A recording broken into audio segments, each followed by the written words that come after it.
Today's topic is the great divide that exists within the Republican Party between social conservatives and constitutional conservatives.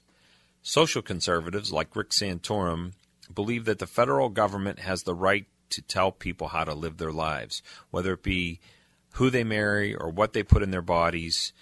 They even believe in things like the PATRIOT Act and the National Defense Authorization Act, and they have very little concern for matters regarding the Federal Reserve. Social conservatives also tend to believe in a very robust and interventional foreign policy. Constitutional conservatives, like Ron Paul, believe that the federal government should be restrained by the law as prescribed in the U.S. Constitution. Ron Paul and other constitutional conservatives are very concerned about personal liberty. We don't think the country should go to war without a declaration by the Congress. And we're also very concerned with the fact that the Federal Reserve, a private bank, is printing money like it's going out of style and doing great damage to the U.S. dollar. Today's guest is Daniel Hannan, whose 2009 YouTube video criticizing Prime Minister Brown went viral with 1.4 million views in 72 hours.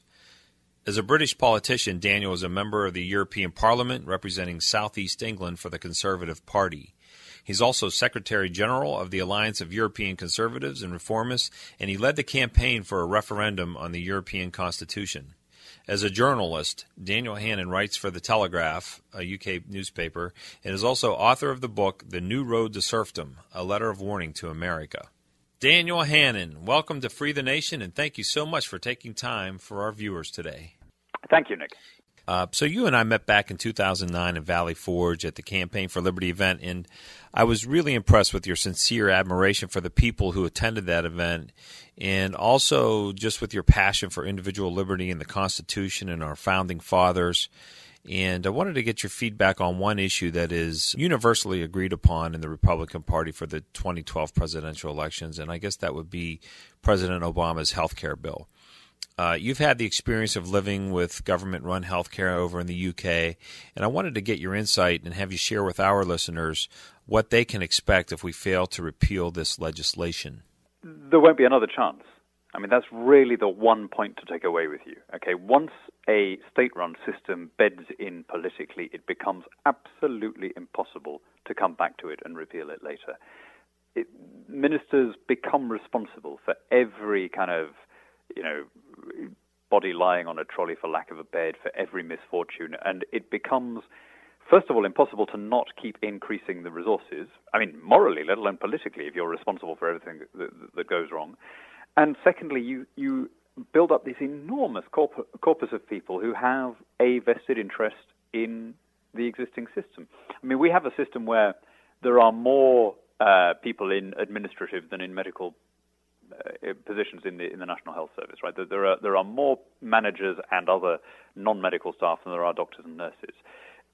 That then becomes a very large chunk of people who can be easily frightened out of any change. And so all I would say to listeners is, don't imagine that this is something that you can try out, and if it doesn't work, then 3 or 4 years down the line you can come back to it. It's too late by then. Would you say the British people are happy with their healthcare system? Well, there is a small C conservatism about almost anything. It's a bizarre thing. People obviously are discontent about how it works in practice. You open a newspaper virtually every day, and there is some horror story. People are, picking up conditions in hospitals unrelated to the thing they went in for. We have some shockingly bad statistics compared to other industrialized countries on survival rates, particularly on things like coronary disease and stroke and cancer. And yet, people get easily scared out of thinking seriously about the alternatives. And one of the things that you're dealing with in Britain is a deep conviction that free treatment for the poor is a unique property of the National Health Service. And one of the reasons that people think that, demonstrably untrue though it is that they have people like Michael Moore making films telling them that, in America you're turned away and they look at your credit card before they look at your medical card and all this kind of stuff. There's always what Milton Friedman called the tyranny of the status quo. There is always a vested interest that grows up around whatever happens to be the established dispensation. And once you've got that system, as they had in Canada, as they did in Britain, it becomes, in practical terms, irreversible. Well, I think we can all agree on that as conservatives. But as much as we agree on that aspect, there is a great divide in the Republican Party between the social conservatives, like Rick Santorum, and the constitutional conservatives, like Ron Paul.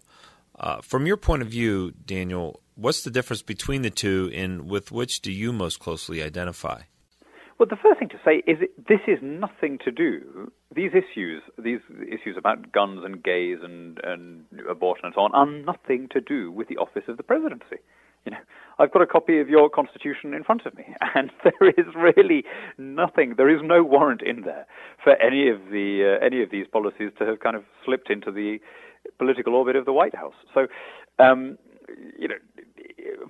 one level, it's kind of in a strict interpretationist sense, it's irrelevant what they think about those things. But in a political sense, it's also irrelevant. I mean, look at the outstanding debt that the United States has. Look at the epochal shift in power that is taking place globally. You know, the U.S. is now, in interest payments to China, almost covering the entire cost of the Chinese defense budget. Right?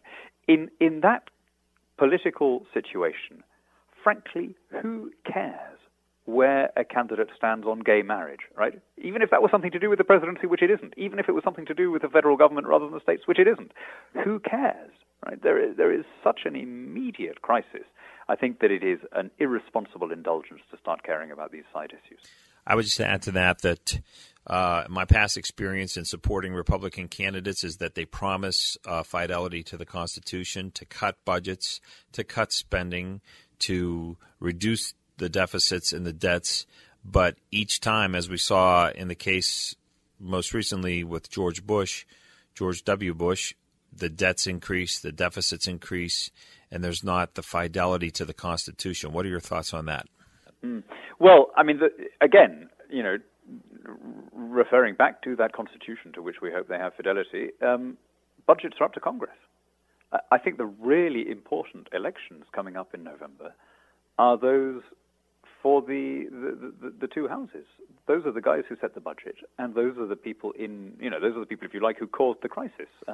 Republican and Democrat congressmen over the years, under presidents of both parties, presided over this ballooning expenditure.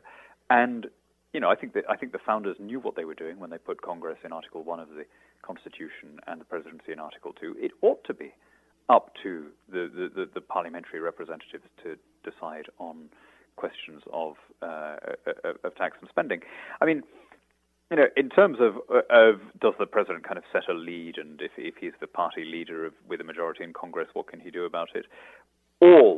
All of the Republican candidates would be an improvement on the incumbent. And I think we need to watch against the self-indulgence that says, you know, because X disagrees with me and Y disagrees with me, therefore there is no difference between X and Y. You know, there is a huge difference between all of the Republicans still in the race and the current president on the question of tax and spend. Well, I can firmly support any candidate that supports the Constitution, but right now the only candidate running for president who supports the Constitution that I can see is Ron Paul. I feel there's some very big divides in the Republican Party right now with a variety of issues. One issue of contention is the issue of the Fourth Amendment in the PATRIOT Act and the National Defense Authorization Act. What's your opinion on those two matters? Oh, I mean, I agree with you on the issue itself. There was an improper power grab by the federal government and by the executive in the Bush years on the issue of national security. I think it's against the letter and the spirit of the Constitution, and I think it is disproportionate. It involved a diminution of freedom without any commensurate gain in security. I think we can see that now very clearly with the perspective of time.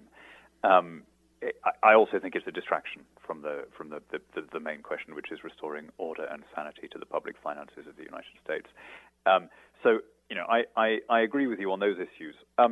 But I suppose what I'm really saying, Nick, is I've met a number of people who are supporters of the Campaign for Liberty and supporters of Ron Paul, as I am, and I think he's done great things. I think he's changed the whole caliber of the debate and the parameters of it, but who then go on and say, well, if he doesn't win, they're all the same, and we should launch a third-party candidate and so on. There, I just think you've got to look at the big picture. There's been an almost miraculous mainstreaming of ideas, particularly on the role of the Federal Reserve, which 10 years ago, even 5 years ago, were regarded as absolutely beyond polite discourse. Right? To argue that the government should lose its monopoly on money was one of those weird, cranky ideas recently, like Esperanto or nudism. Okay, exactly. And the fact that all the candidates are now having to address it, I'm not saying that they're all right about it, but at least they're all having to talk about it and pay respect to your and my point of view. That is an extraordinary achievement, and it is largely the achievement of Dr. Paul. It didn't just happen on its own. Okay, now if the more enthusiastic among us were to take this thing to its logical conclusion and say, well, look, they're all the same, let's go ahead on our own terms, then we would be in danger of taking all those ideas out of the mainstream again, just as we're winning, just as the other candidates, just as even people in some Democrats are beginning to come around and see that we might have a point. And so I think now is not the moment to pick up your ball and walk away from the field.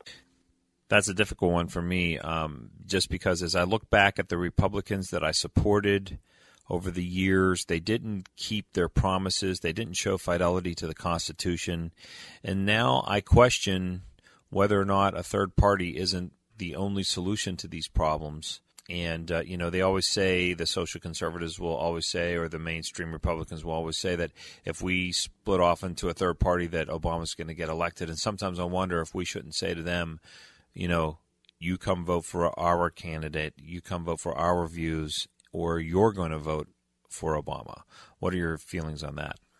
Well, in practical terms, I mean, they are right when they say that at the moment. And, the federal government is 30% bigger than it was in 2008.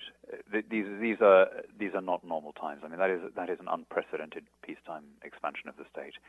And I think there is, a basic sense of responsibility and patriotism here that requires people to look at the big picture. But like I say, I come back to this point. I think the presidency is not the single most important election taking place in November. I think that the balance in the legislature is more directly is going to have a more direct and immediate bearing on whether the looming debt crisis can be avoided. And it's terribly important for people to put their energies into ensuring the election in Congress, and particularly in the Senate, of candidates who believe in lower tax and lower borrowing and lower spending. Daniel, one issue that I really wanted to address with you that is a very contentious issue in the Republican Party right now is foreign policy. What's your opinion on the Iraq War, the results of our intervention in Iraq, and President Obama's decision to withdraw the troops? And how do you think it'll affect the 2012 presidential elections? I mean, I was relatively unusual among British conservatives, as I suspect I would have been among American conservatives, in being against the Iraq War before the event. Also everyone's against it now with the wisdom of hindsight. It's very difficult to find somebody who, knowing what we now know, would still be in favor of launching that invasion. To be honest, I wasn't against it for kind of peacenik reasons. I was against it because it seemed to me a monstrous strategic blunder that would end up putting Western powers in a worse position than they were in before. And I think that is indeed how it's worked out. But I don't. We may differ on this. I don't say that it's that it's never right to deploy proportionate force in defense of your interests. I mean, I'm pleased that the United States played its part in defeating communism and liberating hundreds of millions of people from Marxist tyranny. And indeed played its part in defeating Nazism. I'm not saying that it's always wrong.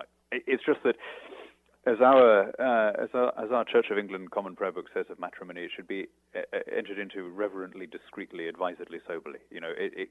We're much too quick to look for military solutions. And apart from anything else, I mean, leaving aside the the ill effect that has on the balance of power between state and citizen at home, you know what? We simply can't afford it.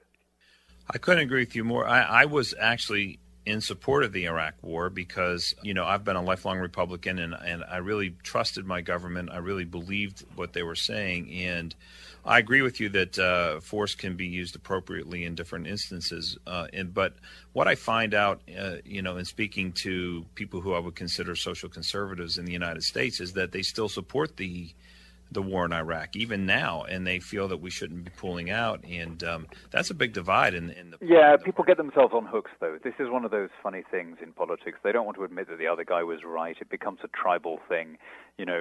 Every time they see the kind of people who were protesting against the war, it pushes them into wanting to stand up for their guy and so on. I mean, people are not really looking at it from first principles, but when they do, if you strip away everything else and you put it like this, and I've yet to hear any conservative of any stripe who answers this wrongly. If you say, guys, knowing what you now know about the absence of the WMD and all the rest of it and what's happened since and all knowing what you now know, wouldn't you rather have kept the $1 trillion for something else?